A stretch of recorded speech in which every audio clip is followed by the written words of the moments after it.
Hello everyone, আমি লিপিকা চলে এসেছি তোমাদের সাথে একটা নতুন মিনি ব্লগ নিয়ে। তো সেদিন আমি আমার মা বাবার সাথে চলে গিয়েছিলাম অষ্টমী স্নানের মেলাতে। যেহেতু আমরা স্নান করবো না, তাই জন্য আমরা বিকেল দিকে গিয়েছিলাম শুধু মেলা ঘুরতে। মেলাতে পৌঁছে তো ভিড় দেখে আমি পুরো অবাক হয়ে গিয়েছিলাম। এত ভিড় ছিল যে ঠিক মতন হাঁটাই যাচ্ছিল না। মেলাতে ঢুকেই তো সবার প্রথমে আমার চোখ পড়ে গিয়েছিল এই লটারি টিকিটের কাউন্টারের দিকে, যেখান থেকে আমি মোটামুটি 100 টাকা লটারি টিকিট কেটেছিলাম। তার বিনিময়ে আমি পেয়েছিলাম একটা ব্রাশ টাকার হোল্ডার আর একটা কাচের গ্লাস। মেলাতে গিয়ে তো আমরা দেখতে পাই যে নদীর এপারে মেলা হচ্ছিল আর আবার ওই পারেও মেলা হচ্ছিল। এপারে মেলাতে খুব একটা বেশি দোকানপাট না থাকায় আমরা ওই পারে মেলাতে চলে যাই।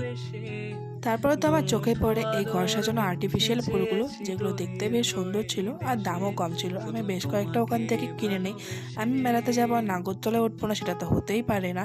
তাই জন্য আমি নাগরদোলাতে উঠে পড়েছিলাম।